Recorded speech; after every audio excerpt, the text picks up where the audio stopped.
I was impressed. Also, I didn't realize it was all college students. So I'm like.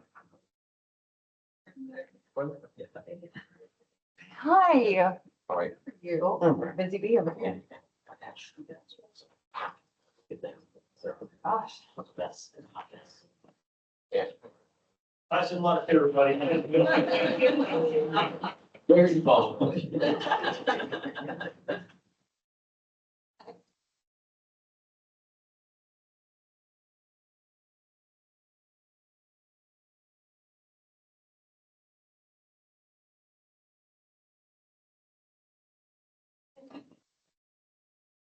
I might grab a seat myself. Oh.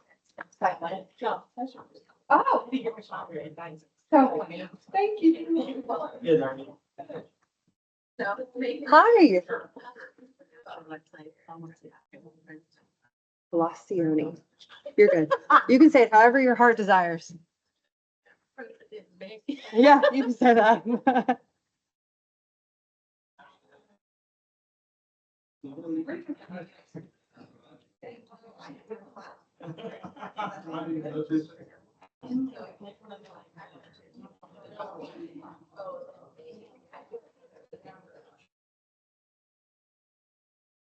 But there's no guarantee.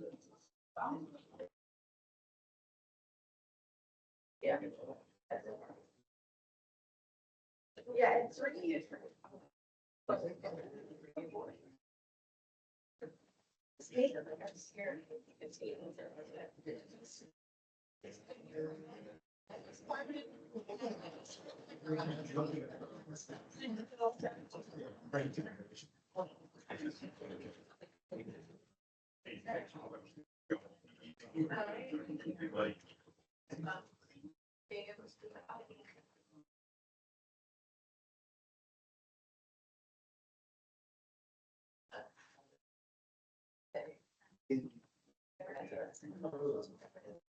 Yeah, we're best. We're good. Well, Technically, even though we're married, so we're just. all right. I'm glad we made it.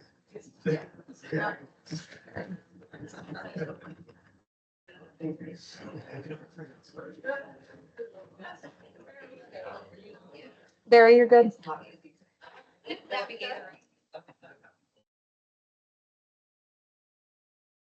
Hey, I want to say good morning. Hi, everyone. Good morning. Right? That's how the day's been, clearly.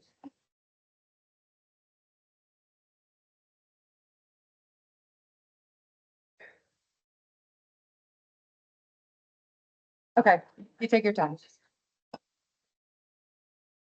Waiting for quorum, y'all. It said mute.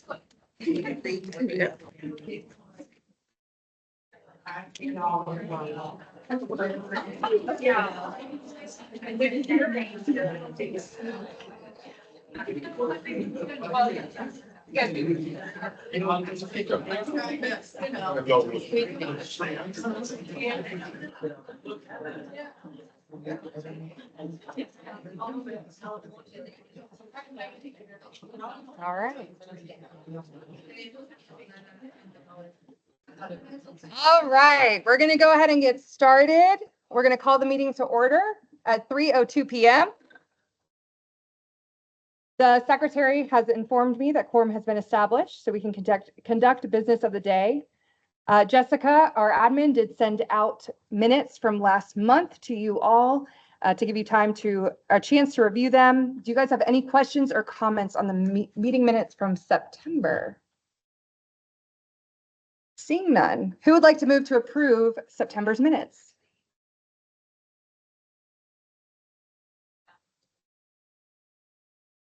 Just kidding. Scrap what I just said. Robert's rules continues to get me. All right, we will send those out and we will go for vote next month on both September and October's minutes. Cool. All right. So we're going to continue with that. All right, so a few updates for you all in our themes of celebrate, collaborate, innovate. Thank you. Hey, y'all. Thank you, thank you, thank you to Senator Alexis Watts, Amanda Minette, and Chris Burkett for volunteering with student government on behalf of Staff Senate and representing our general body. We had an incredible turnout with the community and outside community entities coming to USC and bringing donations.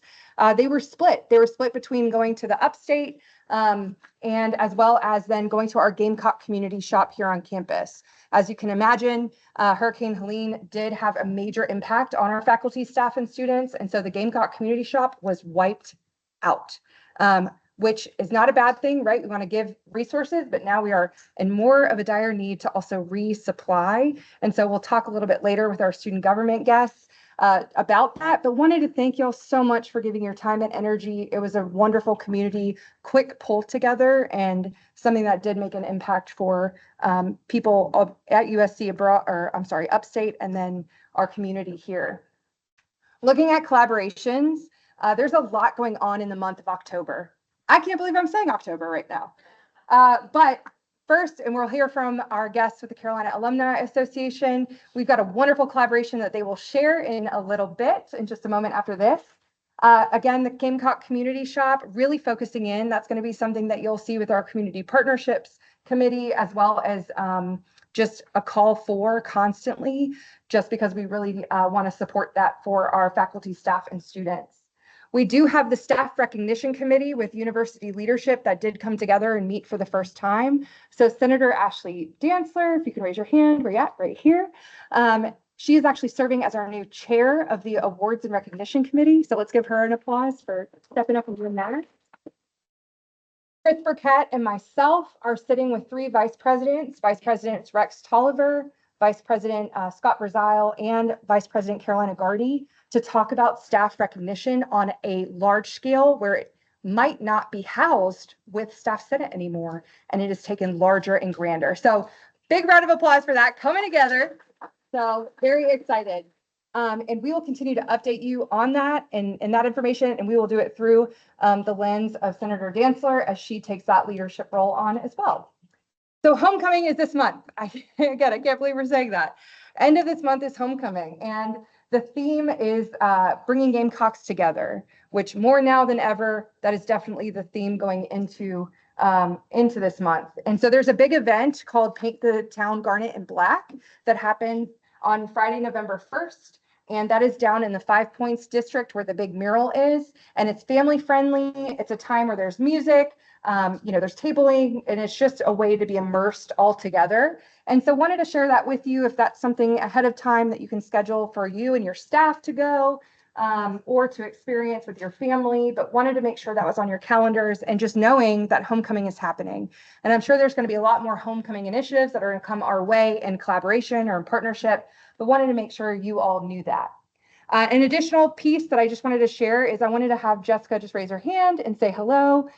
Just remembering that she is our admin for Staff Senate. So in collaboration, if you guys ever need support, because again, this is a voluntary position you were elected for, but it's voluntary. We know that you are wearing your hats and your full-time gigs, and there's a lot going on. If you all ever need support, senators doing general initiatives for their committees, chairs just help with getting connection to leadership or emails out, please utilize Jessica in her role as she is here, and that is her full-time cap, is to support us. So just remembering that and just that she is a resource for us.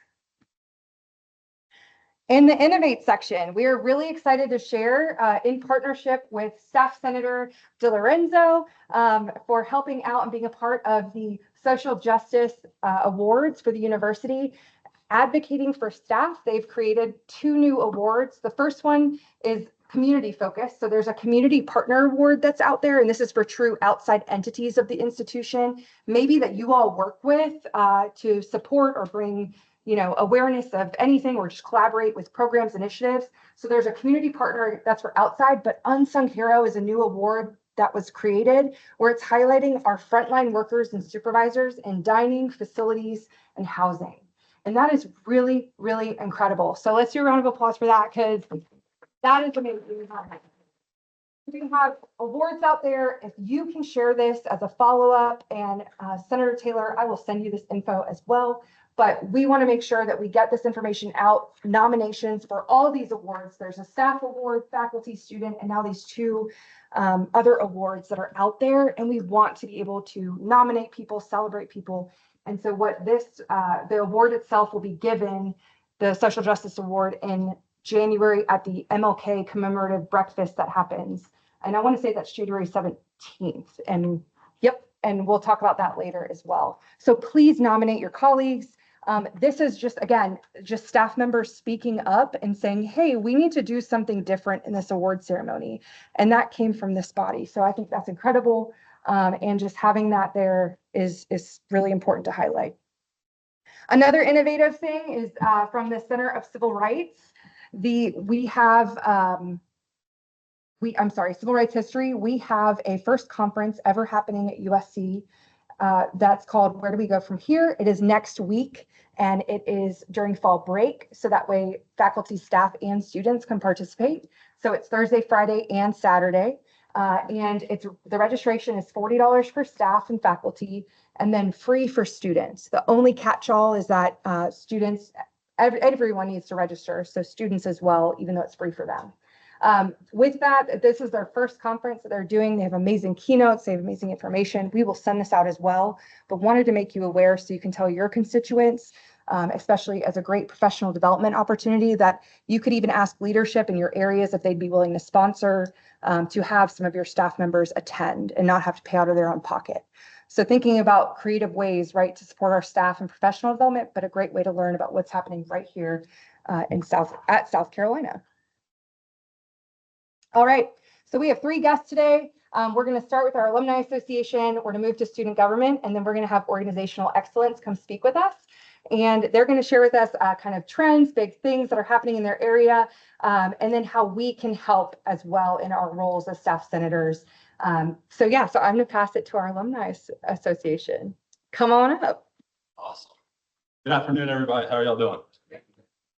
For those of you who maybe weren't here when I came a couple months ago, my name is Jared Evans, Chief Experience Officer with the Alumni Association. I would like to introduce 2 of my colleagues. So Laura Bundrick is our EVP of Development and Membership Services. And then Ryan West, who joined us just within the last month, is our Director of Development and Membership Services. Ever since I spoke, what month was that? August, I think. August, okay. July or August, yeah. Like we've been going back and forth. Laura and I have had a lot of conversations about how we can get staff and also faculty just really excited about becoming members, and then also thanking current members. Through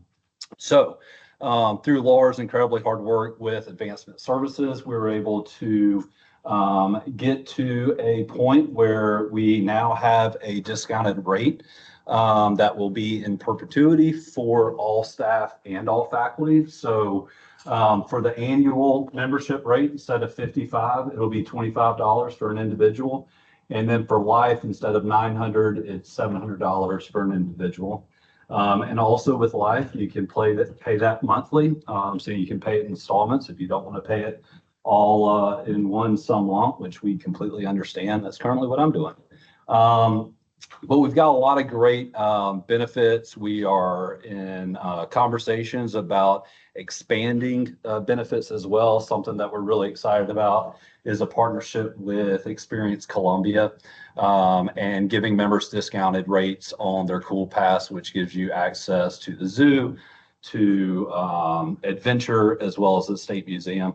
And I know Ryan and Laura are working on even more benefits, but it's, again, a great opportunity and great time to join if you haven't already. And the beautiful thing is you do not have to be an alum of USC to be a member. We actually have a lot of members in the Alumni Association, believe it or not, who are not alumni, but they love the university and they want to support what we're doing. So if you want to take advantage of 20% off at Adams, especially if you're an annual member, you go in there and buy one polo and you basically have recouped your money. And then also a really cool partnership with HRSM and the Apple Store on campus. So you get 20% off all accessories at iHub, bunch of other benefits as well. But anyways, this is something we're really excited about. We have the link that Maegan can share with y'all after. But as a long time. I was a staff member on campus for 12 years. Just really appreciate everything that Staff Senate does to make the university better for all staff members, and really appreciate Maegan's openness to collaborating and for giving us this platform and time to speak with y'all. Also, homecoming, it is right around the corner. Going to be here before we know it.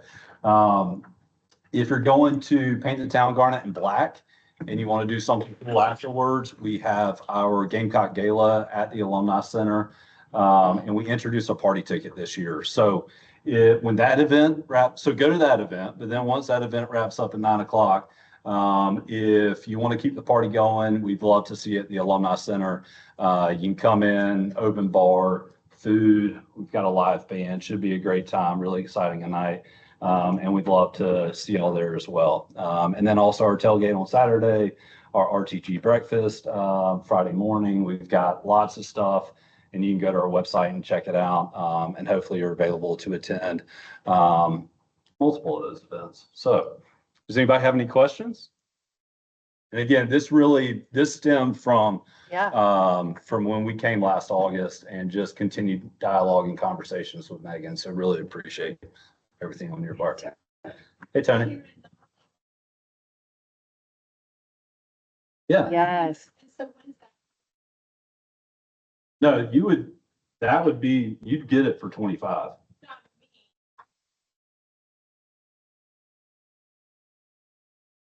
It'd be the same price. So it'd be the $25 for an individual. They're not faculty or staff, then this is just for y'all. Yeah. What is the cost for someone? It'd be 55. Yep. Or not, or 900 for life. Yeah, so this is huge.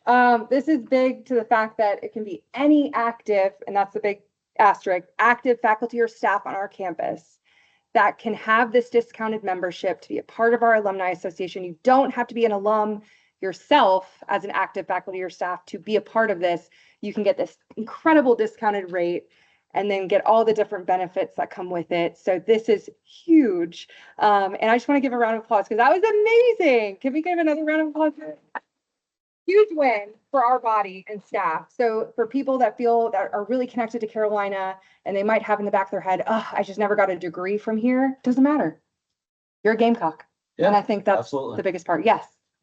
So last time you mentioned that you're doing this, also be one process, and they were super excited. And they're like, every time I come back, they're like, have you heard anything? So this is good. They'll be very happy that we have anything. But I wanted to ask also, the box that's going out to people. It's superb. So if anybody wants a life membership, it was so much fun to unbox all of that stuff and get like a box. It's a lot of swag. It was a whole lot of swag. Who gets that? Like I've gotten that more than once. Not that I'm not.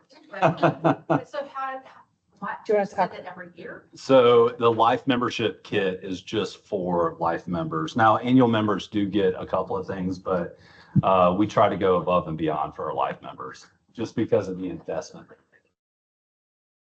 So my kids see it, they're like, look, why did we get that? I was like, I don't know. It's really nice. So if anybody does the like this. So we will share that part of this was to honor the current life members that are active faculty and staff on campus. Yes. So they were able to pull the list of active faculty and staff and deliver a special thank you box.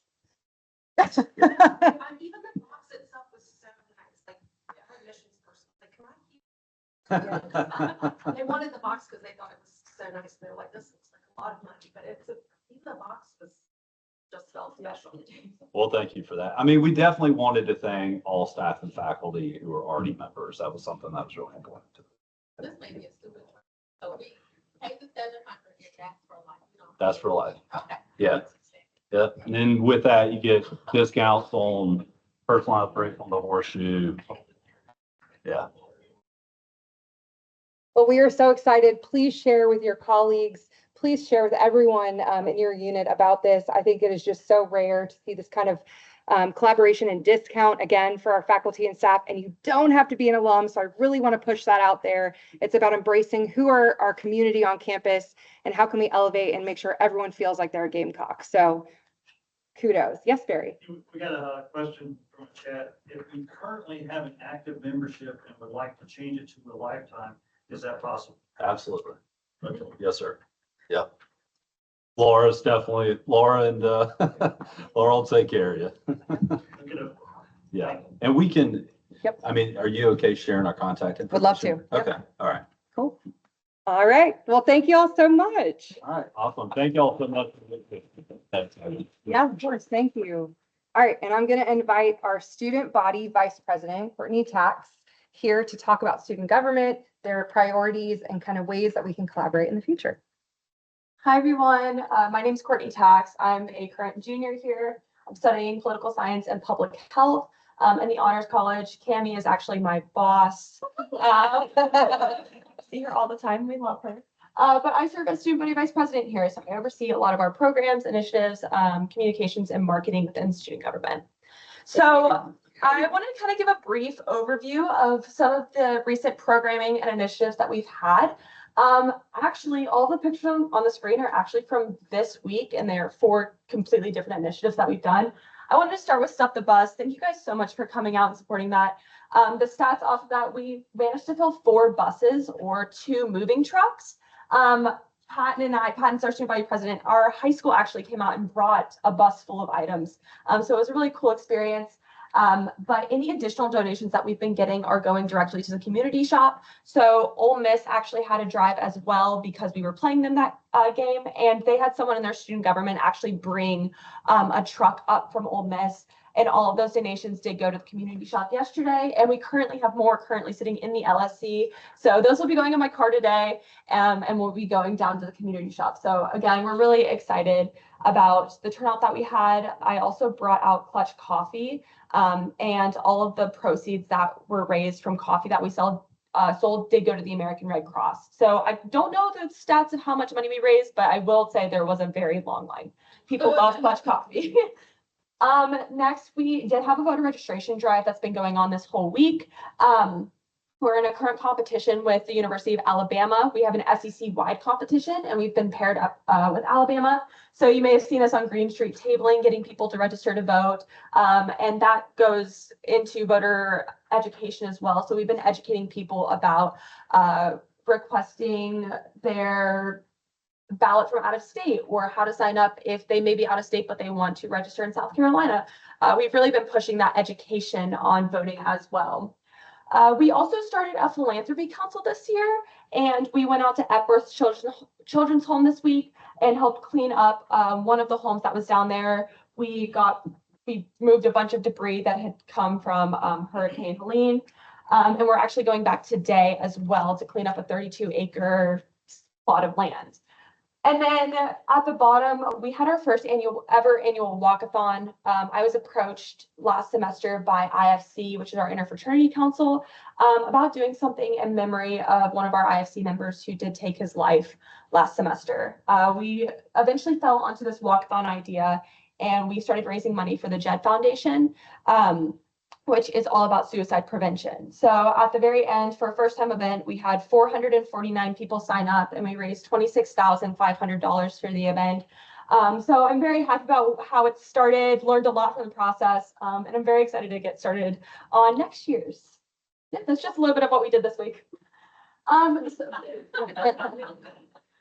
So for our advocacy efforts, our president's branch has been our president's and Senate branch are kind of our more advocacy leaning branches.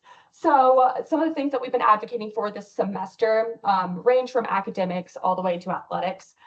We are currently working on mental health excuses. We've been working with the Student Affairs and Center of Health and Wellbeing of what this process looks like.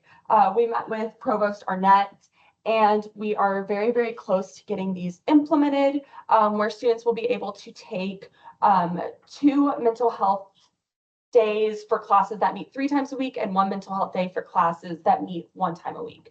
It does have a lot of requirements of what this day can look like. So it can't be a lab and it can't be a day that they have an exam in the class. So we are making sure that those guidelines are set in place so students can't get out of massive projects if they want to take a mental health day. Next is the syllabi database. We have word that this is probably going to be implemented next semester, but this is where professors can actually upload their syllabi, and it would be made public to students before they would register for their classes. So we're very excited about getting this implemented. We really think that this is going to affect the withdrawal rate in classes and the drop rate in classes if students are aware of what maybe a class maybe more focuses on, if it's more test oriented or project oriented. So students can really register for their classes based off of their strengths. We've also implemented water bottles in the student section. This is a massive partnership that we had with Center of Health and Wellbeing, where we've been able to hand out, I think, over 5,000 water bottles to students coming into the student section. We handed out a lot of them during the LSU game. It was that hot noon game. But it's also just given us another opportunity to serve students. A lot of our student government students went and volunteered their time on a game day to hand out waters. And it was very helpful because we do have water bottle filling stations in our student section. So as soon as they're done with that, they can just go refill it and continuously use it through the day. And then overall, we are really just trying to work on the four-year experience. We constantly talk about having a great first-year experience, and we want to make sure that that is expanded to a four-year experience. So we've been doing a lot of advocacy work on advising and what this looks like, potentially implementing AI to advising so that students are more prepared coming into their advising sessions so they can really meet one-on-one with their advisor. Their advisor can talk about how they're doing, helping them prepare for post-graduation, and just help build that relationship with an advisor. And then we also have after-hour shuttles that are coming starting next semester. Don't quote me on this. I think they're running from 8 p.m. to 2 a.m. So this, again, just goes into that safety component of making sure students are safe no matter where they are. And if students don't have a car on campus, they can go down to the Vista and get Kaminsky's if they want, and then come back to campus safely, and they're not having to pay $20 for an Uber. So we're really excited for that pilot to begin next semester and see the usage that we get out of it. And then we also just want to kind of continue looping you guys in as well about future partnerships that we would love to have with Staff Senate. The first one is Carolina Civility. This is something that someone on my team came up with. And it's a first-year project, and it's all about engaging in civil discourse and just civil engagement here on campus, especially with it being an election year. Currently, we are having our first Carolina Civility event next week, October 14th. We're doing a screening of Undivide Us in the Russell House Theater. It's a partnership with the Heterodox Academy and the College of Arts and Sciences, and where it's being followed up by a student panel as well. So I know that I've been working with a lot of colleges to get the word out about this, but we have multiple events in the works of just teaching students civic engagement and how to have civil discourse before the election begins in November. We are also wanting to do another similar event to Stop the Bus for the community shop.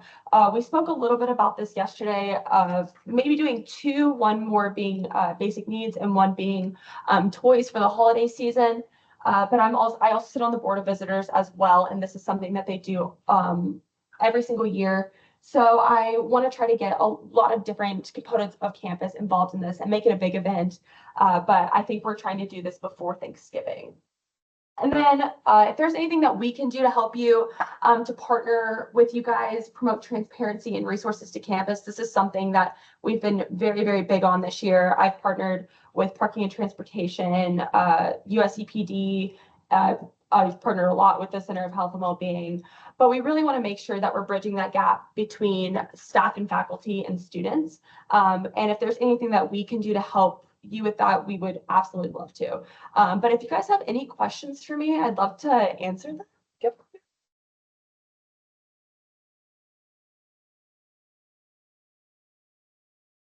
Yeah.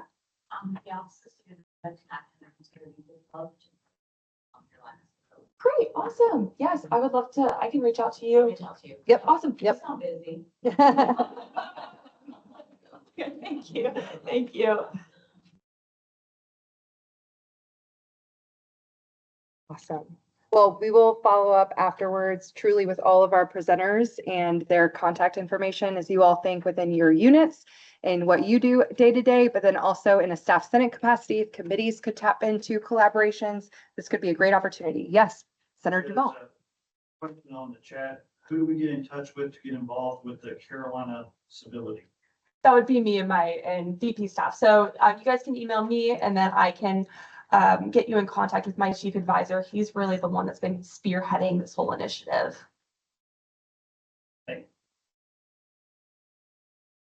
All right, thank you so much. And next, we are excited to introduce our Office of Organizational Excellence to come share a little bit about who they are, what they do, and how we can partner. So I'll share it away. Good. I'm for the clicker. Thanks, Megan. Thank y'all for having us. I'm Stacey Bradley with the Office of Organizational Excellence, and I have with me Maegan Gudridge. Good to see y'all.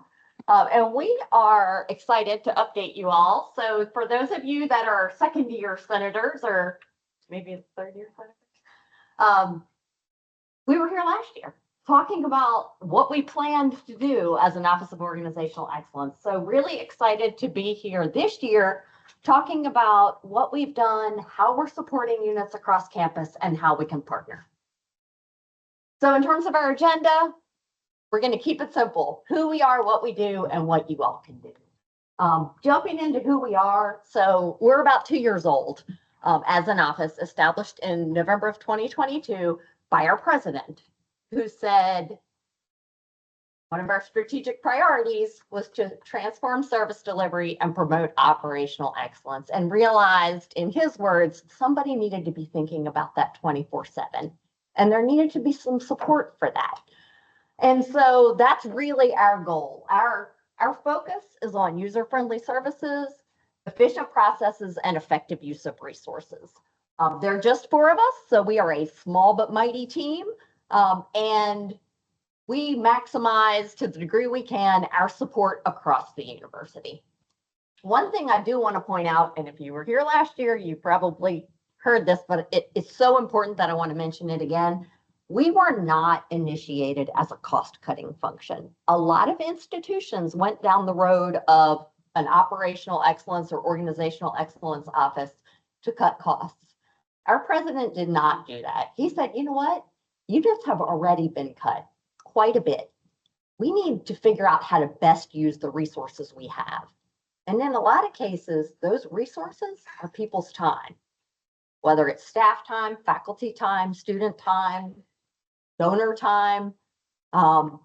Maximize the use of all resources. Sometimes it is cost, but quite often it's time. So what do? We support simplifying and streamlining processes, aligning strategy, ensuring coordination, and optimizing resource use. So in plain terms, we help make the current state visible so that everybody involved has the same collective understanding. Then we help a group explore possibilities. And maybe most importantly, we help them collectively develop an action plan that they're committed to, so there's informed action at the end. We're going to run through our services. I'm going to cover the first 2, and then Megan's going to talk a little bit about the second 2. But this is something we've revised. So we're an office that supports improvement. So we need to walk the talk. Well, we looked at how we represented our services, how we described them, and we realized after a year that we really only highlighted the last 2, facilitating improvement projects and building knowledge and skills. And what we recognized is people needed a lot of support at the front end of the process. So we added improvement guidance and operational strategy. And improvement guidance is really that front end, like, let's make sure we've got the root cause. Before we head down a path, let's make sure we all collectively understand the root cause. Maybe we need to gather a little bit more data. Maybe there's an opportunity to analyze some of that data, see where those patterns are ahead of time, and then determine an action plan. And operational strategy, these were things that really didn't fit into like a clean, I have an improvement project bucket. I'll give you an example. Our CIO came in and he said, it's come to my attention that the leaders of the various information systems, so Banner for student, PeopleSoft Finance, PeopleSoft HR, and then areas that are taking leadership around that in partnership, IT and the provost office, have never made collective decisions about how we move forward on things like analytics. So I want to get that group together. I want them to look at the pros and cons of different systems for supporting analytics, and I want them to make a decision about our path forward. Not 5 decisions, but one university-wide decision. And so we facilitated that visibility, the possibilities, and then thinking through the collective plan. And because we're objective, we don't have a stake in a particular system, a particular approach, a particular path forward. We're in a unique place to support that. And then those that have been involved are in a position to carry forward on the action plan. Project facilitation is kind of the bread and butter of what we do. So what this looks like is you have spotted an opportunity, something that you want to improve, something you want to streamline or document or make simpler. You want to improve your services for your customers, whether that's students, faculty, staff, family, whoever. Come to us and we can be the objective facilitators, the neutral people to help design a structure for working through that opportunity and guiding you through from learning about the current process or the current situation to talking about those possibilities that Stacey mentioned to designing that action plan. Sometimes that's a process, a very linear, first this happens, then this happens, then this happens. Sometimes it's what we call resource optimization, which is often coordination across different areas of your unit or office or across units throughout the university, where everybody plays a part in something that happens. And you all need to get in one room and talk about it and sit down and figure out how you can do it the best way possible. Sometimes these involve multiple sessions of generating ideas and refining possibilities. Sometimes they can be done in what we call a blitz style project, where we can knock out the whole session in one day with some pre-work and some post-work. So some examples of a multi-month improvement project, Stacey and Tom in our office worked with Student Disability Resource Center to look at the process by which students apply for and get their notice of accommodations. That took several months of sessions, but it's already being implemented. They're already making headway and improving that service for students. An example of a blitz project, I worked with parking. Maegan Colascione was on the project team. We worked with parking and transportation, who wanted to take a look at the process for parking ticket appeals. It was a closed project. Basically everything happened within that office. So it was a small scope and a small team, so we could do that session in one day, and not counting the pre-work and the post-work to get to the action plan. But those are some things that we can do to help you. The criteria that we use when deciding, are we able to do this project with you? Is there institutional impact? Is this gonna make a difference beyond just the confines of your office? And is there readiness for change? That's a big one. Do you have the support of a leader? Do you have the capacity? Do you have measures? Are we gonna know what better is compared to what the current state is? Can we look at some numbers and figure it out? And do you have the will, just the emotional will and the attitude, the ability to change? So when you meet those criteria, we love to work with you to facilitate these projects. And it really does help to have that neutral party in there. It also takes some of the pressure off. So if you are leading a project, us as facilitators, we can handle the logistics, we can handle the conversation flow, we can handle the obstacles that you run into. That way you are free to sit back and participate in the. Knowledge and skill building is another one of our core services. This is teaching other people knowledge and skills to be able to be improvement leaders themselves. So we've got, we do sessions like this where we just introduce our services to people. We do sessions for teams that are really great. If you come in, you've got an idea, maybe it's something small that's just happening in your office or area, and you want to work on it, but you need some help getting started. So we have what's called improvement foundations, sorry, and we can help you get a jump start, set that project up, and get you going one step closer to making positive change. On our website, down here at the bottom, sc.edu/excellence, tons of tools, templates, videos, all kinds of things to help you set up a project, work through it, or just use these tools because a lot of these can be used just in your day-to-day work. How to run a meeting better, how to help a group come to a decision, how to prioritize what your next project is. All of these, they're not limited to improvement work, they're day-to-day tools too. And then improvement leader program. So this is, we've got a cohort of 15. I know we've got current and previous members of the program in the Senate.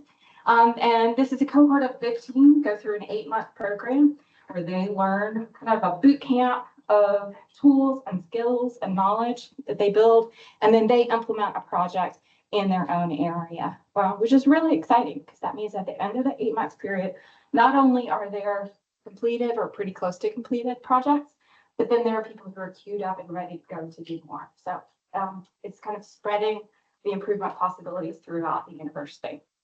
That application's open in June of next year. But also on the website are the list of participants and people's projects from last year. So if you're curious about it, go check that out. So maybe the most exciting part, what you can do, because y'all represent the entire university and you are people who get stuff done.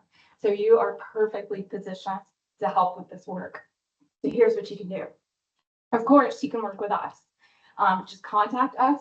Again, at the website, you'll find our contact information and our contact form. Any way you want to reach out to us is fine.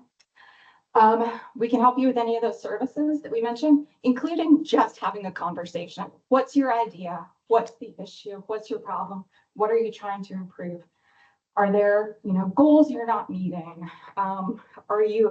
Is there a time of year that is just a pain that everybody dreads, and you want to figure out, is there something here that we can do better?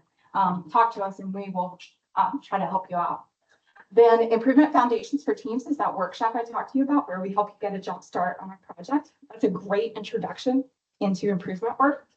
And then the Improvement Leader program that I mentioned. That's a wonderful opportunity to have someone in your area with the skills to do improvement work year-round. And learn more. I've already mentioned the website. It really is a wealth of resources. Tons of stuff there. A couple of highlights that I haven't mentioned. Time Saver Toolkit for meetings. We have a card on the front table over here. Please grab that on your way out if you're interested. Helps you have fewer, better, faster, more productive meetings, which I think we would all be in favor of. Everything from, do you really need to have the meeting? How long does it need to be? How do you set it up? It's a fabulous resource. And then free resources from the Network for Change and Continuous Innovation. This is a national organization of offices like ours at other institutions. And there are workshops, templates, presentations from previous workshops and conferences and things. And it is all free. We have an institutional membership, so that's available to you. You just go to our website, you'll find the link that takes you there. You can sign up and take advantage of it. One thing I will mention about our website and our resources, our goal is to make it easy to use. Practical language, we're not trying to create lean black belts. We're trying to give people tools that they can use in their everyday work. So when you go to our site, you might see a top 10, like our card, top 10 tips for fewer and faster and better meetings. That's going to be pretty common. If we know there are 200 things you can use, but there are 10 that are really going to make a difference and be flexible, we're going to give you the 10. And so encourage you to check out what's there. And if you see an opportunity and say, you know, you got a lot of stuff in this particular category, can you narrow that in a little bit? It would be helpful. Let us know. We're going to end with this, and then we definitely want to take any questions that y'all have. But really highlighting the unique role you all have as staff senators, as representatives across the university. So you all are working together. You represent different areas, but you're all working together to look within your own areas and say, what are some of our opportunities? Where do we receive frequent complaints? Where might there be bottlenecks? Are there things that we're always having to go back and follow up on, that something comes into our office and we're always having to loop back and say, we need more information. We need to follow up with you. Things that in a sense you're having to chase down, or places like Maegan mentioned where at month end, everybody's like, oh, month end, like I'm not going to make it until the start of the month. What is that at month end that you're dealing with? And is there a way to improve it so that everybody doesn't feel that way? So that people come in and say, hey, this is manageable. I'm spending less time on this and I can repurpose that time for something else. So really looking for those opportunities within your own area and recognizing that those small changes really add up. So small, meaningful changes over time really have an impact on your work, the work of your teammates, and the stakeholders that you serve, whomever that may be. And then to celebrate that, to recognize one of the things we talk about a lot in our office is progress, not perfection.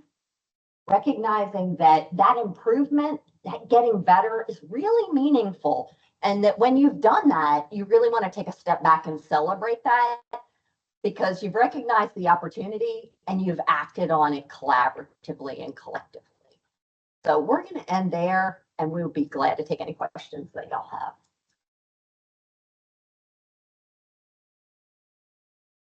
Of all the projects that you've done, which one would you say you have the biggest?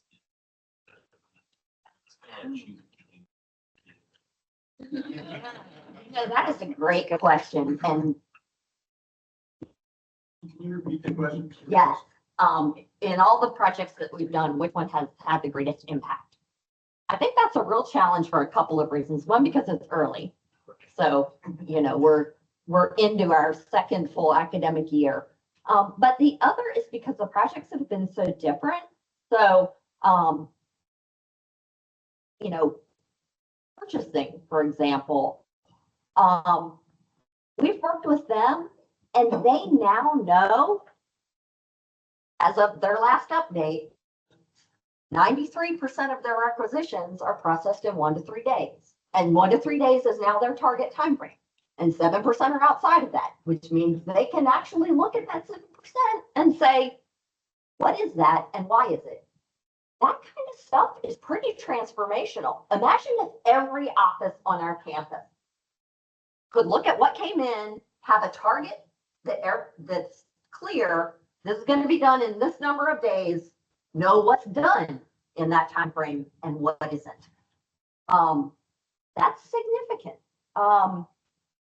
Some of the work with our systems, our IT systems, and so we did a project on academic financial planning, and now the controller's office and the bursar's office and the budget office and IT and the provost's office and institutional research are all working together to figure out what reports do we really need, how can we simplify things, and how can we really raise the bar, make the simple thing, what should be simple, easy, so people spend less time just compiling stuff and they have more time for analysis and forecasting.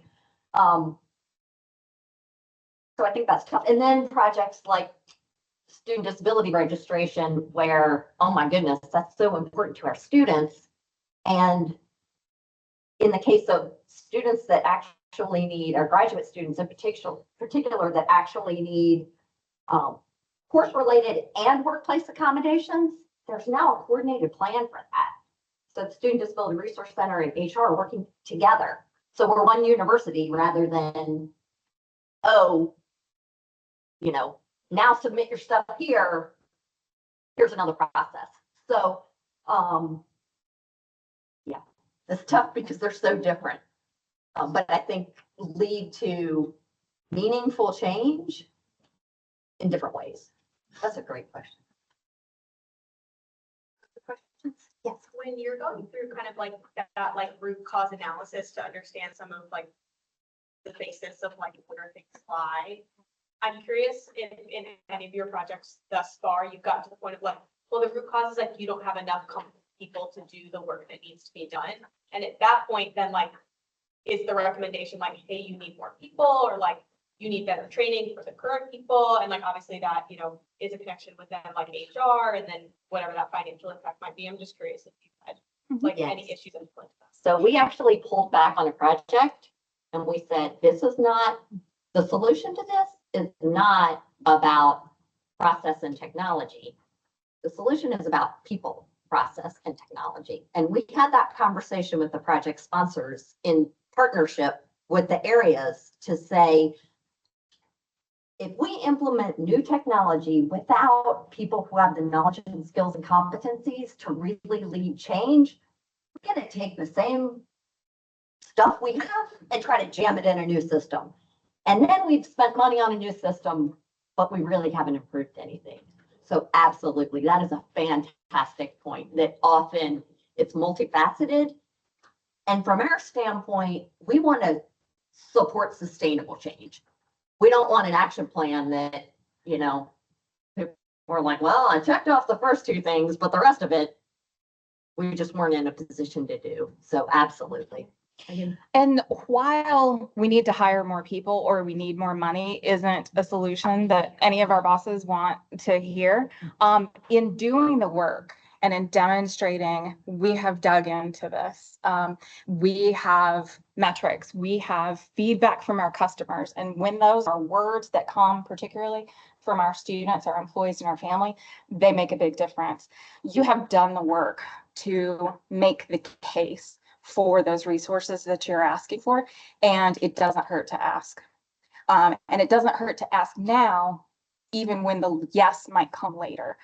So it's worth it. It's worth it.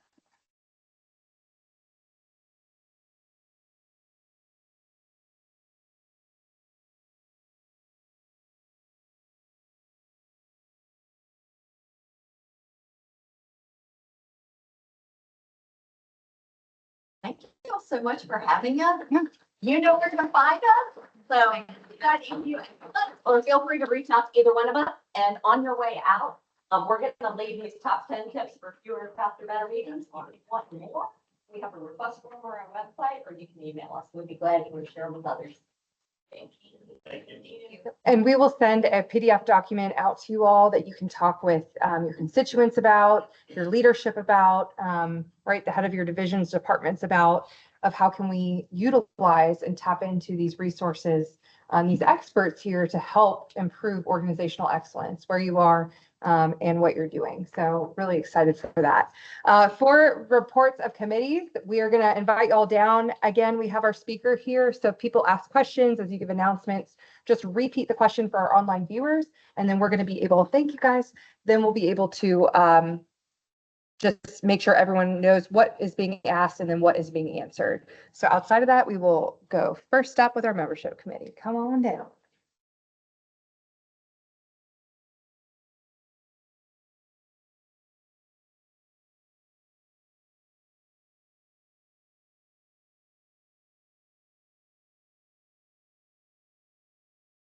Tell them what we've been up to. You have it written down? Yes. all 2 points. Yeah, we have been working, I promise, but we Yeah. sound like a broken record. We do. So we started again working with the exec committee and bylaws on apportionment. And we're reviewing the number of staff per unit so we can make sure we have enough staff senators to represent those persons in a unit. And thank you to Jessica, she stuck out. But thank you. So we just got some information from her today that we're going to go over to help with that. And we're also working on updating the voting system so it can be a little bit more user friendly and making sure that they're labeled correctly, like each department is labeled correctly. And with the information that Jessica gave us today, with all of, everybody like listed by units, we will also be able to say, like, if you work in student affairs or if you work for the provost office or in that area, reporting area, you'll know who all the other offices are. So we can share that with each senator. So like, you know, yeah, You know who you represent. yeah, who the people are and Yeah. where they, because there are a lot of smaller offices that might not even know, and the affiliate, we're not messing with affiliate yet. As far as I know, Okay. yes, but But that's how I remember it. Thank you. Yes. The only affiliate things that are coming down the line is our Vice President, Chris Burkett, is going to be helping lead that ad hoc committee or that small group really to look at affiliateship and what that means and how do they potentially have a seat represented here in this body, and figuring and making sure that people feel connected. And this comes from, right, all the different moves that have been happening with, you know, everyone in athletics that was a part of the Gamecock Club now being their own entity separate from the university. They're now affiliates. So there's a lot of changing pieces, but they love and care about Carolina and they want to care about the experience too that they receive as affiliates. So we've got to examine that. But the membership, having an updated list is everything. So thank you all for your leadership and what you're doing because yeah, it's a pickle. And it is learning a lot about how many units fit under what and what code. And so we are going to figure that out. And thank you for leading that charge. All right, communications, come on down.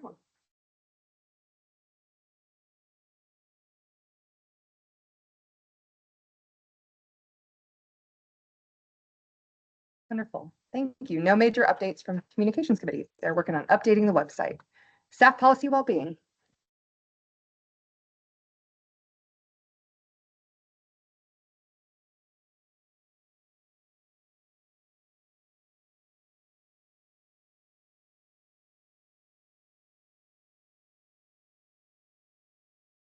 Amy, Jason, we're back. A couple of updates in our committee. We want to make sure we are plugging open enrollment, which is this month. Guardian, of course, comes to all of our meetings and make sure that we tell you to know about it, that you know about it. Jessica McCormick on our committee, we mentioned this last time, but she is in the process of serving to represent Staff Senate and our committee on the employee value proposition study in conjunction with Kim Pruitt's office. And with that being said, we were working on a survey to send out to senators to take on behalf of your constituents so that we could reallocate our time based on kind of turning over our big projects to those above us. And so we're going to use some of that information that Jessica is getting from the EVP study to fund our survey. So we're just putting a little bit of a pause and extending it. So we want to make sure that what we send out to you all and you take on behalf of your constituents is just really great. We get the best information we need. We're not making anyone do double the work. And our next meeting, we're having Molly Pirano come, which is next Tuesday. She is from the Title IX office, as well as, and then is that mine? Okay, and then Just a continuation, Amanda off of our committee, she's been working to obtain some information in regards to wellness spaces out on campus. She was able to meet with Jessica Kumas, who works over in facilities with me over at Flora Street. She's got a rough feel for the approximate size of the rooms and what the average cost of the room what that might look like. And I think she may have reached out to Tyson. I think I saw him here earlier to try to build off of what he had learned in going through this process.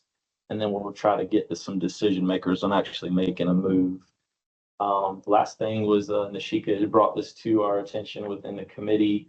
We're going to try to take a deep dive from an HR angle and looking at grant funded positions, specifically benefits, grievance procedures and things of that nature, as far as making sure that everything's on the up and up with policies. But I think that's about it for us. Questions? Thank you all. Appreciate it. Thank you. All right, professional development.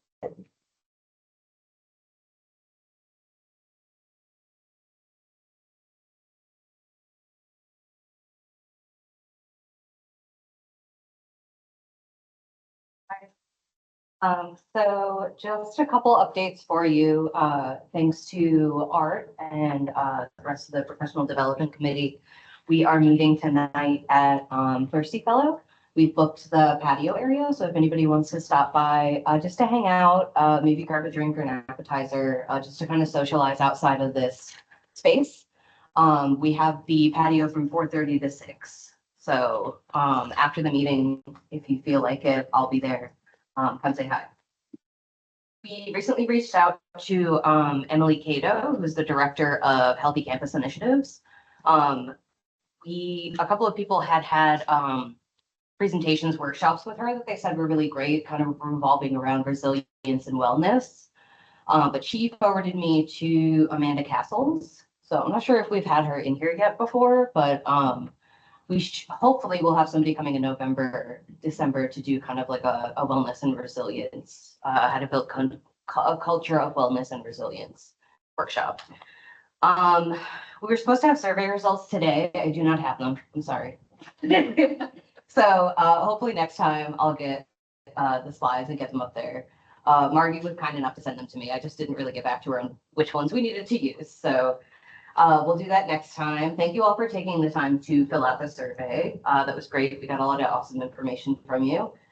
And our next meeting is Wednesday, October 16th at 2:30. That's all I got. Thank you. All right, community projects.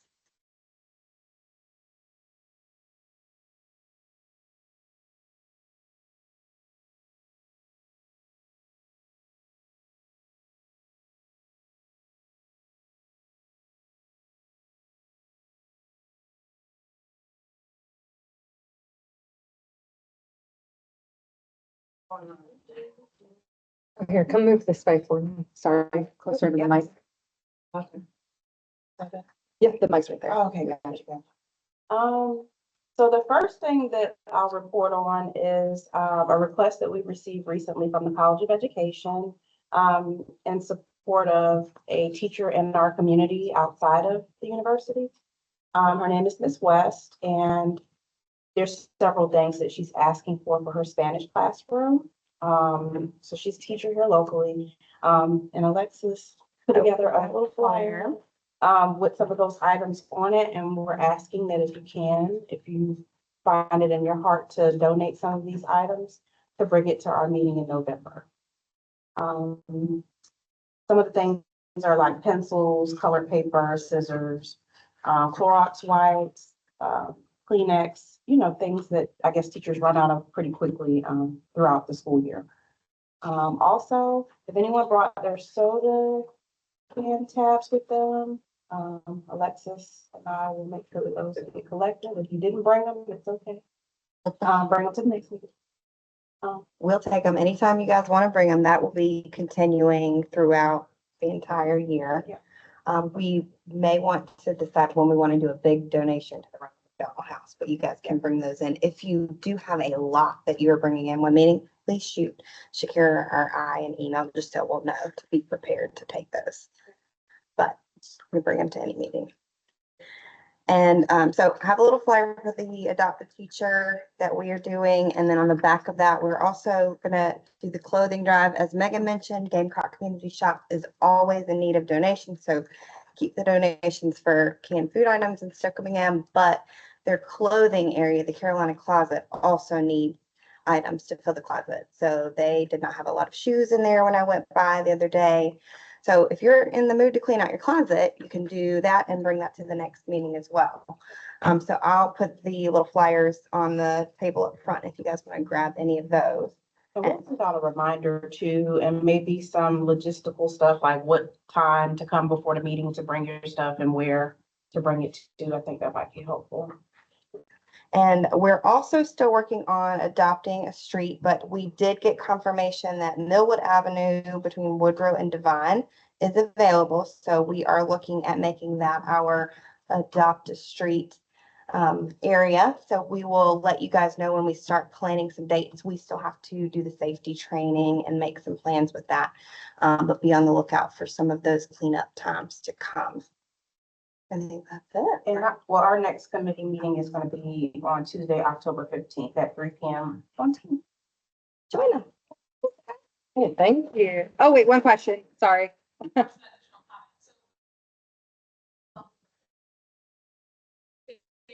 We also take clothing donations. Our closet is for LGBTQ, specifically trans and gender non-conforming students on campus that don't have safe and accessible ways to kind of furnish clothing. And so we also take donations. So can you tell us, like, specifically, are there any different needs from the main Carolina closet, or would you just donate separately? They're sort of the same in that they need clothes. And the difference is that I take specific requests. Sizing is also weird when you get into different styles of clothing and body types. As anybody who identifies as a female would know, when you shop, you often have a closet that has 4 different sizes of bottoms or tops because it's just a bit different. When you're in transition, you can obviously imagine it's getting more confusing. So I do take specific requests for specific things. So if I have a student who's in the need of specific size or extended sizes, like I always need larger feminine shoes, like heels, because they're just, and it's smaller masculine clothes, so things like blazers and stuff, because again, body types, they're just harder to find. And so those are things that I'm always looking for. Great, thank you. If you have a separate list of you get anything, that you let us know, we'll add it to our next update. I'm just gonna say, we brought a box. Yeah, that's awesome. We're gonna keep. That's close. Yeah. Thank you. That's All right. Thank you, we'll take that. And we will make sure there's an active list with y'all to send to the group just about the needs for the Gamecock Community Shop, the Carolina Closet, as well as the Self-Expression Closet, to make sure we're just up to date on what happens. If there are pressing needs, please don't wait till the next general body meeting, put it in Teams, send it out there, so that our whole body can put that out there with our constituents to try to get donations earlier than before the next meeting if it's needed. All right, bylaws. We're going to do a run through of their survey info. Well, thank you all for taking the time to fill out the survey. We had 30 respondents and the average response time was 18 minutes. So thank you for spending some time on that. We could really tell like from the responses that the answers are really thought out. So we're going to go through and just kind of provide an overview and then some sampling of some of the comments from those responses. And those, like I said, comments are just like a sampling, but we tried to really pull like what was an overview of what all the comments were. And in short, like there's no real consensus of where everyone fell. There are people who feel very passionately on both sides of the issue, but this is all really helpful in the work that we will then do as the bylaws committee to figure out like what are the bylaws going to say? Like what are we actually going to do? So the first question was, should there be a minimum or maximum attendance limit on virtual attendance? 76% said yes, 27% said no. And most of the comments were as the above. So some people think in-person attendance should be preferential, but they should have the option to attend virtually. Attendance virtually is encouraged rather than missing altogether. Some people brought up the idea of like weighting virtual attendance differently. So maybe if you attend virtually, it only counts as like half of your absences. But then we also had some responses that kind of echoed the sentiment that like 7 absences is like more than enough already. So like if there's a time when you cannot attend in person, like use one of your absences and like that is enough to cover it. So the next question was, do you think that the quality of engagement would change the virtual attendance options? This was pretty split with 43% saying yes and 27% saying no. Like we said, more split responses of some people say that in-person promotes better collegiality and networking. Then also the thought of like not everyone is engaged when attending virtually due to multitasking. And then not all staff senators really actively engage in in-person meetings anyway because of the structure of the meetings. So would that really have an impact if we were virtual? Do you think virtual attendance should be related to HR policies on telecommuting? I think this one surprised us the most because this is something that like our committee kind of spent some time talking about. So 18% said yes and 82% said no. Some of the comments, I'm not against this, but the policy wasn't designed for volunteer positions, and I don't see that policy as being relevant to staff senate. I think we have many meetings at the university that are virtual, so this type of attendance should not be tied to HR remote work policy. I don't think someone whose job is 100% remote should be required to attend meetings in person 100% of the time. And virtual attendance makes meetings more accessible. Telecommuting is popular on campus, but there's so many other reasons virtual attendance may be necessary. I don't know if you have anything to add on this one of kind of like where our thoughts Yeah, I for think this kind of came from anyway. our thoughts about HR 122 is more so like if you have like a group that has like a remote work policy in place already. So our kind of viewpoint in that was if someone already has a policy in place and on file, we shouldn't say that you can't attend virtually because you have a policy, like, you know, sorry, I'll file with HR.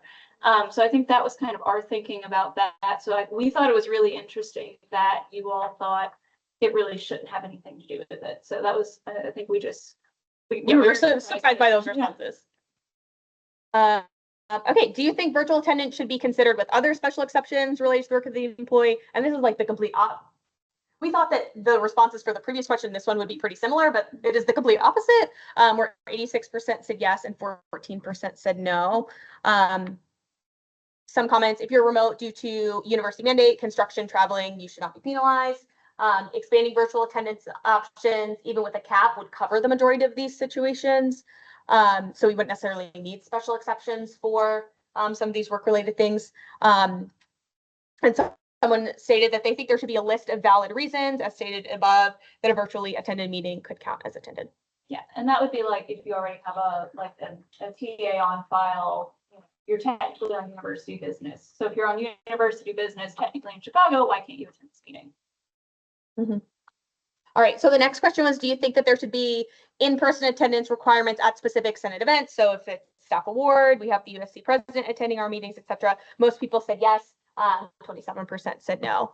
Comments include for major events, it would be beneficial to have everyone in attendance. Someone said, if senators feel pressure to be in attendance at meetings, I feel this may discourage from some people from joining in the future.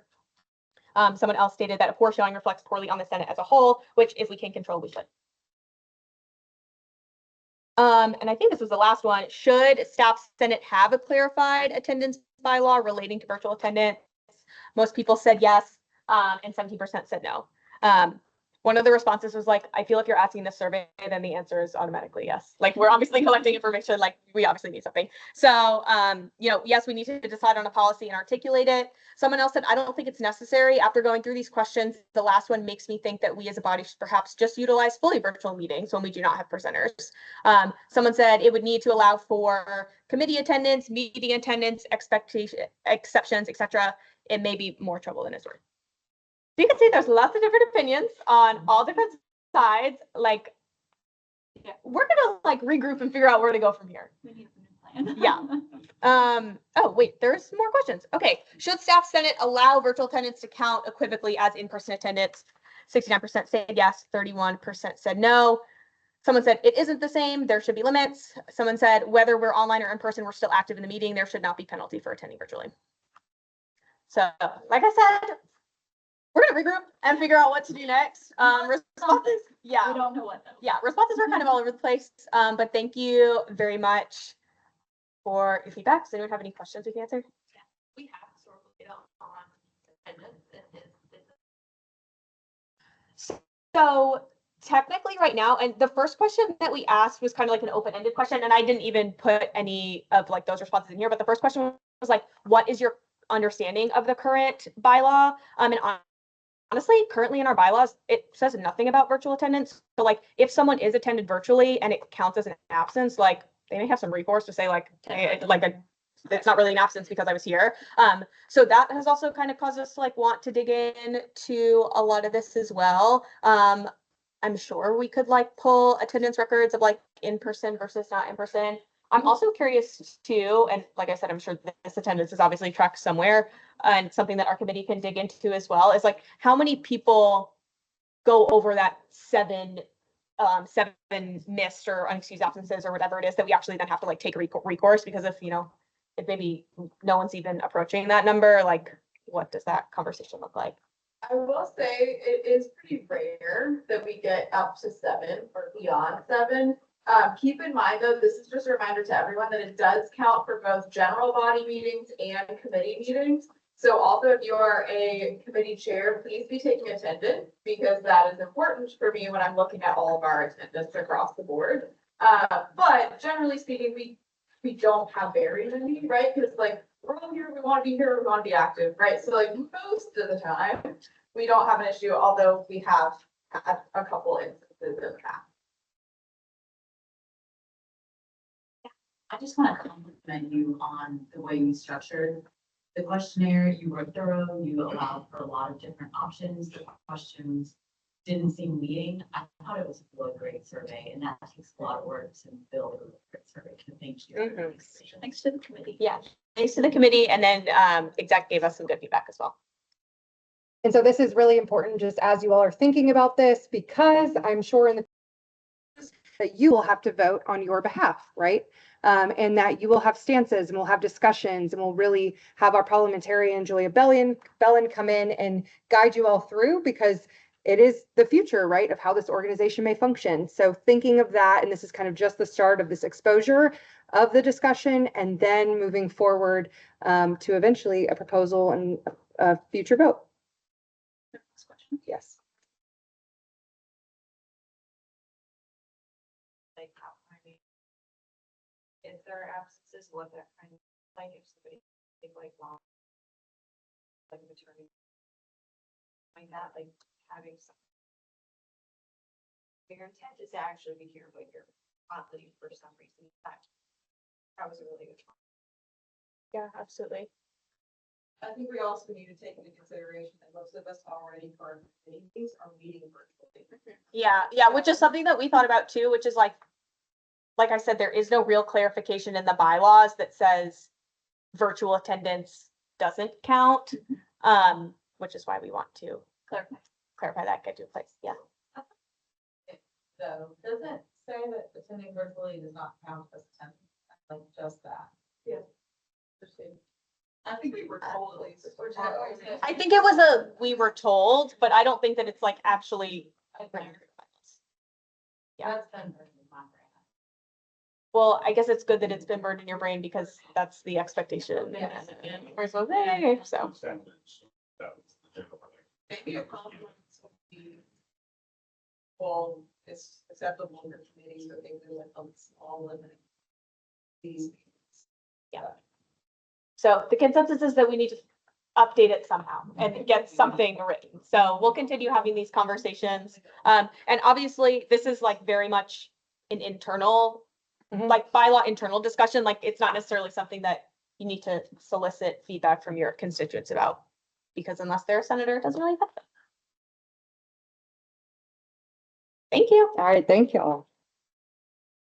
Staff awards and recognition.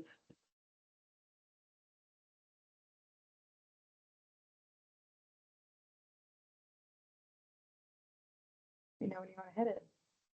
Go ahead. Okay. So this, the staff awards and recognition, we didn't meet in August. However, Megan, myself, and Ryan Gross, the associate director in the Russell House, we met, and we are proud to announce the save the date for our next staff appreciation day, which is May 22nd, from 11 to 2 p.m. at the Russell House Davisville. That's pretty much it. Hopefully, we're working on another project to where we could separate the awards part from the staff appreciation day so we all can enjoy the day. But we're still working on that. So hopefully we can announce that in the future. And then our next committee meeting is October 15th at 3 p.m. Does anyone have any questions? So save the day. We will send, hopefully we can work with communications to get that out to the entire body of senators and everyone else. Yeah. Just of feedback, that is your high school graduations at the Colonial Life Arena, so traffic lots of people on campus and just to. Yeah, good to know. And we're working with, work with our parking and transportation just for, like they did last year, seeing if they could open Bull Street Garage, as well as Russell House. We are so thankful for Russell House team because they comped, right, this event by being something to give back to staff. And so that was the same conversation that we've been having. So really just a central place on campus, right by the heart of campus with the horseshoe, and then figuring out, yep, parking and transportation is definitely a big comment for the future. All right. Thank you.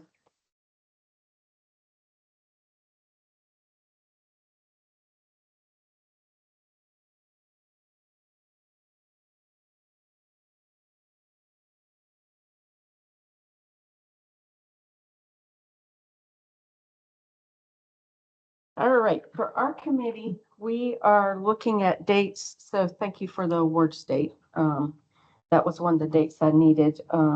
We are looking at dates for our golf tournament and of course, staying away from the Masters and trying to get where it's going to be warm enough to play golf, but not where everybody is already at the golf course. And so that a golf course would be willing to work with us and give us their course for the day or donate their course or let us have it on a really good price.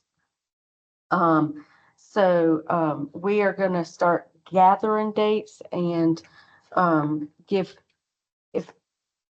we may throw these dates out there just within Staff Senate and get feedback from the Senate. If you already know about an event that's happening in the spring that would totally like clash with our date. I know the Administrative Employees Club has a golf tournament in the spring. They haven't announced that date yet. Only their fall one is out there. So anyway, and I have like other dates like awards day and the last day of class and reading day and when exams start. And so those will either look at or stay away from, depending on if we think they'll clash with our date. The other thing is, oh yes, there's Staff Senate Fund. If you want to scan and give today, we are going to, Maegan was able to get these socks from, well, Central Development with Senator Alexis Watts for your help. So thank you. yes. So, and so leading up to homecoming, if we could do, push this out to all staff to give it. So people, the first 50 people who give $20.24 will get this lovely pair of socks. And we'll try to, we'll be able to track that and send the socks out to those who give. And so if you'll share with your constituents and I'll try to get a pair of these socks, a picture of them or something that we can promote through the newsletter that where we update our constituents about Staff Senate. And I think that is it. Our next meeting's October 15th at 10 a.m. And yeah, that's it. Yeah, thank you. All right, I'm going to actually pass this to our Vice President, Chris Burkett, to help us with the order of business regarding bylaws.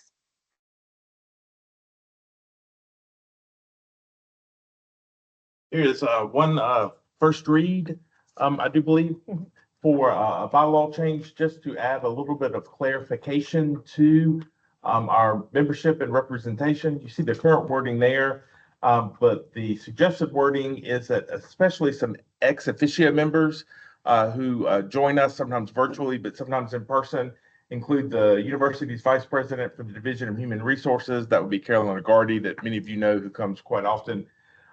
Changing the title to fit what the title actually is now is Vice President of Access, Civil Rights, and Community Engagement. That's Dr. Julian Williams, who many of you know as well. And then adding the Vice Provost for Strategy and Innovation. She spoke with us the last meeting. She's going to be an advisor with us as well.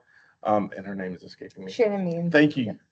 chain of means, and the chief of staff of the president's office or their designee, who we see occasionally, will also be ex officio. So it's really just the first read of changing the title of the vice president for access, civil rights, and community engagement to reflect the current wording, and then adding in the vice provost for strategy and innovation.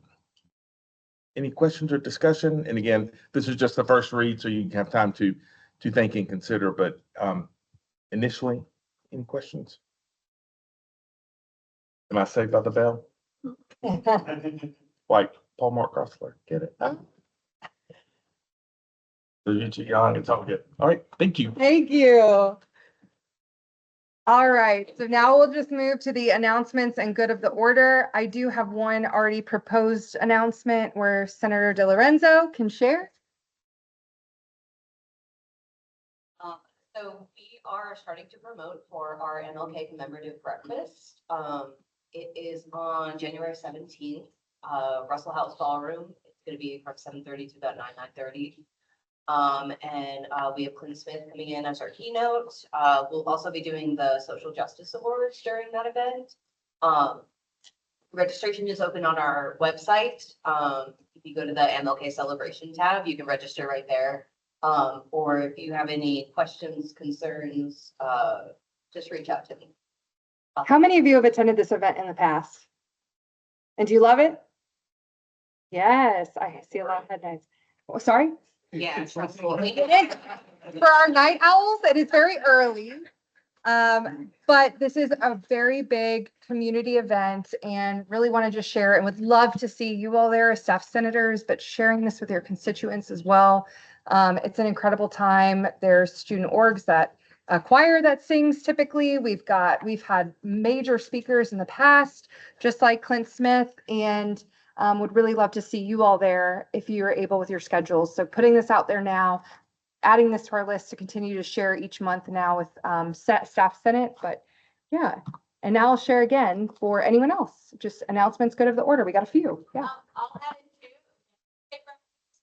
November 8th. You should be getting the email to, like, we're sending out the email for all faculty and staff either the end of this week or the beginning of next week. But that's at November 8th. That's on Friday, November 8th. Same time, 7:30 to 9, so it's pretty early. Yeah. Still in the Russell House Ballroom? Yes. Well, hands, Chris. Two quick pieces of information. You may be wondering about the ad hoc committee to look at affiliate membership and what that might look like before the membership committee actually considers it. We've been waiting on some data from HR that has come through, and so those who have volunteered to be on the ad hoc committee, we will be getting in touch with Maegan and I with you soon. If you feel a desire to serve on the ad hoc committee and you have yet to let us know, there's still one more chance before we convene. Again, looking at these individuals who are part of the university and how staff senate may be able to accommodate representing them as well. Second announcement is for those of you who are a committee chair or co-chair, please don't forget that we're going to have our chair co-chairs check-in meeting. I think I sent out a request already. That's October 16th, next Wednesday at 11 a.m. Thank you. One other update I know from my area, the people that said they were interested in women's leadership and Women's Leadership Institute, when our ex officio leader, Shannon Means, talked about it, they are still working to first have a meeting with the people that used to navigate PACWE and run PACWE, as well as the Women's Leadership Institute event, to first get a lay of the land, understand where we're at, and then they're going to tap into the external. So if you are still interested in that as we go, that will be coming down the line, but it was put on pause until there was a greater understanding of what had been happening and then where we need to go before we get the senators involved and start brainstorming. So that was a good update. Anyone else want to share updates? Lisa? Thank you. That yes, community shop was dry. The community shop first through our run. Funny, not funny. Never happens. So right now we need toilet paper and cleaning supplies, and then as we do regularly, some pasta and sauce, peanut butter and jelly, and rice and beans. And the Amazon wish list is always an option. Parking services is so nice. They give us 3 parking spaces down there, so that if you want to unload a donation, it's easy for our dumpers. Now, a staff senate special is if you bring things here I will be your delivery service. So you're going to if you don't want to go with the Amazon wish list. But thank you. I know that everybody is in a tough place. But the folks who can't necessarily get out to some of the other spaces where there are available food rely on us. So thank you so much for anything that you can do, and thanks for helping stuff with us get to us too. Thank you. Anything else for the good of the order? All right, now that business and announcements are concluded, is there a motion to adjourn? Senator Avant, second. All right, Senator Newton. With that, or all those in favor say aye. All those opposed say no. You want to be here longer? No. Thank you, and the ayes have it.